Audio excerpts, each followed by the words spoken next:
Welcome to the channel. Thank you everybody for tuning in today. Now let's see what we are reviewing today. We've got a San Martin box in front of us. San Martin do have some really exciting models that have come out which I haven't touched yet. So boom, this is the beauty. Now this watch has been spotted on my wrist in a video, and it's been spotted in one of the posts I did on YouTube.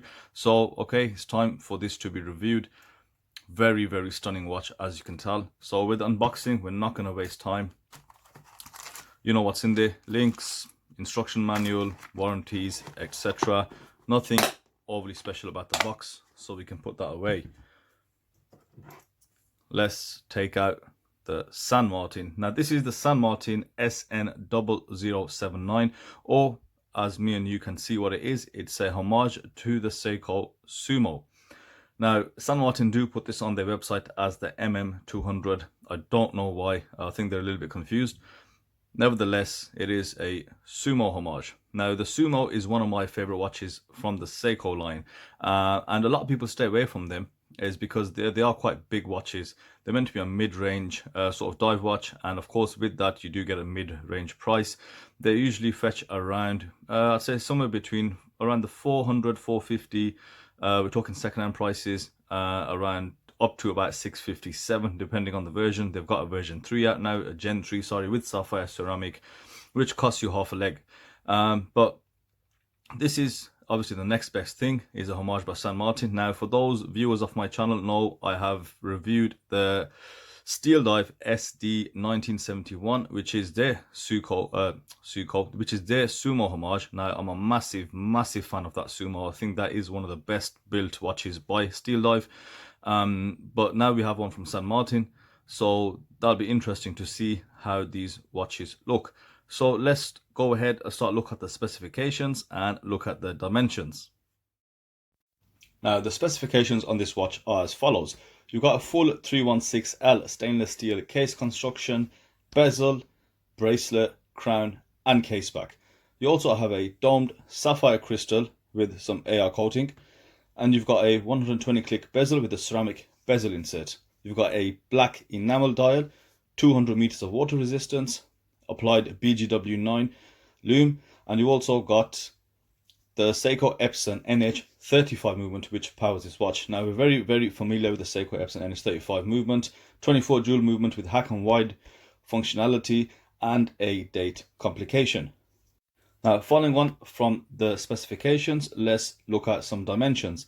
You've got a case diameter of 44.5 mil, a lug to lug of 51 mil, and a thickness of 13.5 mil. You've got a lug width of just 20 millimeters. The bracelet itself tapers down from 20 mil down to 16 mil at the clasp, and the weight of this watch with all the links included is around 195 grams. The watch price, now San Martin sell this watch on AliExpress for around £150, which is just under $210. You get two color options in this watch. You get a full blue and you get the black one, as you see here. Now, if you're wondering how this compares to the actual Seiko Sumo, it's just a little bit smaller by about a mil. So the Seiko Sumo comes in at 45 millimeters and this is around 44.5. And the lug to lug on the Sumo from Seiko is 52.5 millimeters and this is 51 millimeters. Now, this watch from San Martin has one of the nicest black dials that I have seen in such a long time. So let's talk a little bit about the dial. Now, you've got a plain black, and San Martin says enamel. So let's take it as it is. And so it gives you this really jet black, very deep black color. Now, on top of that, you've got a mix of applied features and just very minimal printing. So with the printing, you've got 200 meters automatic above the 6 o'clock index, and at the 3 o'clock you've got a date window, which is an applied date frame in silver around the actual date. Now, you've got a printed chapter ring which is sitting between the dial and the rehaut area, and you've got all applied hour markers, and you've got the applied hexagonal logo for San Martin. Now, the indices do appear in an off-white color, and it's a mixture of baton-like indices and circular indices with a polished frame around. You do have a triangle at the 12 o'clock, and I can't help but notice that there's a striking similarity between this type of dial and what you see on San Martin's interpretation of the Rolex Submariner homage. Another striking feature on this dial is the handsets used. You can't get away from it. The amount of light they catch and the reflection that you catch on them hands is absolutely gorgeous. Now the hands used, if you have seen my previous videos, you look at the San Martin turtle homage, they use these hands on there first. Now you've got these sword style hands, you have linear brushing going across the top, and you've got chamfered edges which are highly polished, giving you these amazing reflections. Attention to detail here is on top of that second hand, you can't see that little hole that you normally see where the hand sits on that pinion. It's got a cap on top, so which is, you know, good finishing, and it's a lollipop style second hand, and I think it really does go really well with this watch. I didn't think they went too well with that turtle, but it does suit this watch absolutely perfectly. Now the ceramic bezel insert used is a flat black ceramic bezel insert, and you've got these very bold lettering on the numbers. The numbers go in 10-minute intervals, and you've got batons at the 5-minute intervals, and you've got the little dots for every single minute. Now pay attention to the lume pip at the 12 o'clock. Now this is what San Martin have actually really bought out since they've been around, is this subset pip which fits straight into that triangle. It's very nicely done. Superb finishing on the ceramic bezel insert. Now what you'll notice is the actual color of the indices on the dial do not match that brilliant white that you can see on the bezel insert, which I think is a bit of an issue, where I'd expect brilliant white throughout, or if they could go off white on the actual ceramic bezel insert. Now San Martin are using a low domed sapphire crystal, which looks absolutely fantastic, gives great clarity next to that enamel dial. Now you'll notice that there's no blue AR coating. San Martin do say the crystal is AR coated, but it might be clear coated, which I think is a good choice. And when it comes to fit and finish, it fits perfectly in line with the case and the bezel with nothing protruding, and it's just a very flush and seamless fit. Let's go ahead, check out the lume on this SUMO homage. Wow, full BGW9 ice blue. You can see that BGW9 pip that's lit up, and all the hour markers, the hands, and the lollipop second hand. That BGW9 has been applied really well. I'm right in assuming that this has got multiple layers on there, and you can just see, and I've not hit it with a UV light at all. This is just what the BGW9 has absorbed from the LED lighting in this room. Fantastic, very bright, very clear. Now I've sped this up over 3 minutes. You can see it's just started to dull slightly. When I do hit it with a UV lamp, just see how, you know, how much brighter it gets. Now this lume, very good quality. San Martin have not disappointed me as of yet with the application of lume, so it's always a plus. You know what to expect when you look at San Martin watches. Now when we look at the case of this watch, of course we know they are homaging the SUMO. However, they're not using Seiko's factory to do this. Now San Martin are an affiliated brand of Lugyu, and this is actual Lugyu's creation. Now this is where they get to really flex their manufacturing muscles and show us how well they can make a case. Now the case in particular, this SUMO, does have different levels, chamfers, and there are so many dimensions within this case, and they've done everything flawlessly. You've got a mixture of finishing. You've got satin-like brushed finishing which transitions flawlessly into highly mirror polished sides, and you get the brushed center through the side of the case, and between the lugs you've got this, you know, chamfer which is highly polished where the end links fit off the bracelet. This has all been carried out extremely flawlessly, achieving that really high quality OEM feel that we want to see when we look at these homage watches from China. Okay, so now let's look at functionality of the watch. Let's start off with the bezel. So it's, as I mentioned, it's a 120 click unidirectional bezel. Let's give it a turn.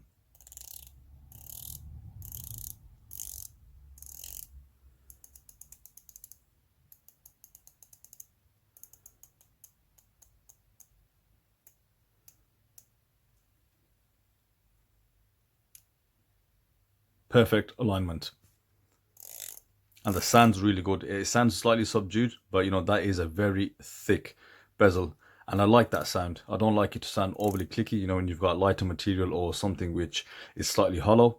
This is, you know, full solid 316L stainless steel. And the reason I mentioned that is not all the Chinese homages do come with 316L stainless steel, at least when it comes to the bezel. A few of them that do feel lighter, they're a lower grade, or perhaps even 2 grades lower. But that is a really nice, very precise, no movement in it.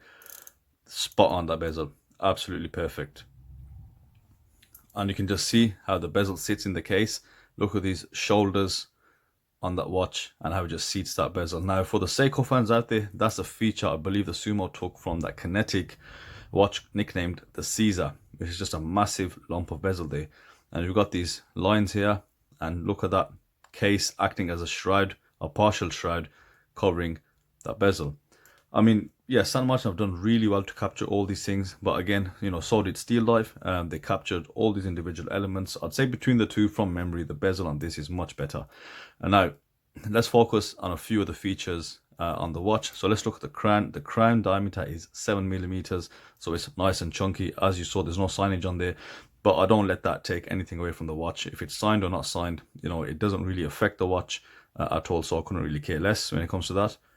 So you've got hand winding, which is a function of the NH35. You pull it out once, which gives you the date wheel. Let's move the hands out the way so you can see alignment on the date window. Click it back in, pull it out once. Yeah, very well aligned. So 2 clicks will hack the movement. Rotate the hands. You know what that looks like? It literally looks like with that long minute hand. It's like someone is swinging a sword. I love that they went with this handset, and it really does suit the watch. Click it back in.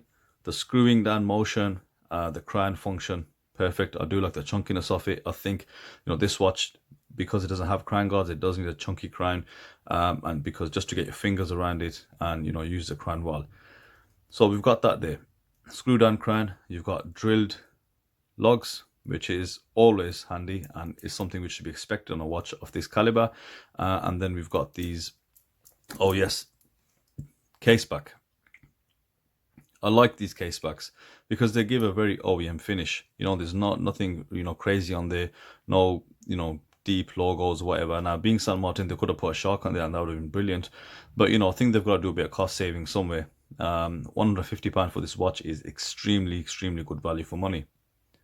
So you got some specs written there. Circular brushing on the Caseback, very nice finish, and the brushing on this watch is immaculate. It's like a satin finish. To the bracelet now. I'm not going to talk too much about the bracelet. You know, we know all about San Martin bracelets. So this is the same bracelet as that you will see on the Submariner Homage. Let's look at the clasp. San Martin signed on the flip lock, solid stainless steel, scissor style, milled clasp, 6 micro adjust. Now I've mentioned it every time I talk about this clasp. I think it's just slightly too long. 5 micro adjust would have been enough. Hell, even 4. So let's open this out again. Satin brushing, very nice, very well made clasp. Solid end links, as you can see, they've been fitted well, and you've got thick bars, which is always good. I mentioned earlier the bracelet taper does go down from 20mm to 16mm at the clasp, although I've removed so many links to size it up for my wrist that you can't really see many links. Just have a look at this. Now, that's a joke. But yeah, screwing links on the bracelet. Okay, let's do a wrist check and then we can summarize. So wrist check, I'm wearing the Seiko Manta Ray King Turtle. One of the nicest dials I've ever seen. Let's put it this away. So this has already been sized. As I said, my wrist is 6.5 inches. Let's put this on.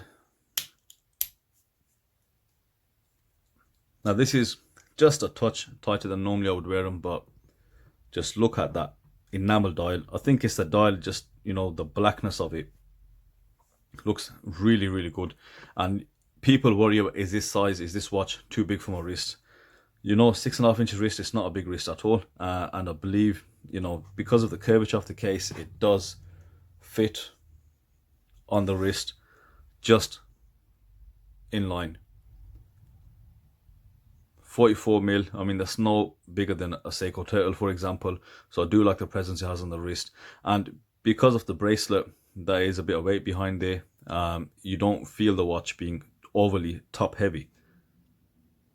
So the weight has been distributed really well. Shake that, there's no wobble on it. And I think just overall a stunning piece. It does stand out. Being such a plain watch, it really does stand out. And when I showed this, I think this watch featured just slightly a wrist check on the Richard Legrand video. A few people did notice it and they called it out because it just looked that good on camera. So let's open this out and let's summarize. Well, what is it to summarize? You know what? San Martin are doing really well. They are taking on board what people are saying in terms of criticisms, and the more important thing is they're not making the same mistakes again.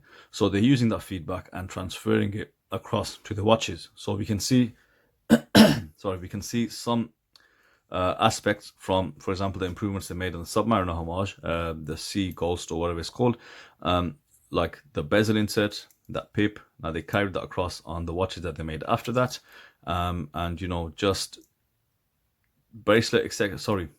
And the bracelet. So any feedback they had on the bracelet, they've done the same thing. You can see brushed side links, brushing on the front of the bracelet, and all in all, it's great that San Martin do that. Now this is, I think, why San Martin do appear to sit on top of this tree, and that's because they are the ones that give the most complete package. Now, about 8 months ago, a year ago, they were priced significantly higher than the others, but I think the last few months they really have lowered the prices.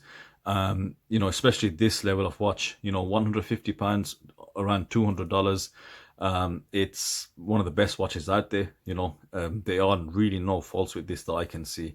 I can only talk about design and people can complain about the logo, but as a watch, quality, there's nothing to moan about. I've got my usual moans about the bracelets. I still feel the bracelet is just slightly edgy, not sharp, but just there's a bit of edginess, and I feel that it could benefit with just another once over, a light skimming, just to give it that rounded edges, and that will just complete it for me. So yeah, that's my summary on the watch. Overall, I'd say it's a 8.5 to a 9, definitely, just on build quality and just the whole watch in general. Very good watch. I'll leave the link to the AliExpress store in my description, so please feel free to use that link. It's an affiliated link, so you'll be supporting the channel. AliExpress does give a little comeback on there, and thank you guys that do use the links. So thank you everyone for watching, and I will see you on the next video.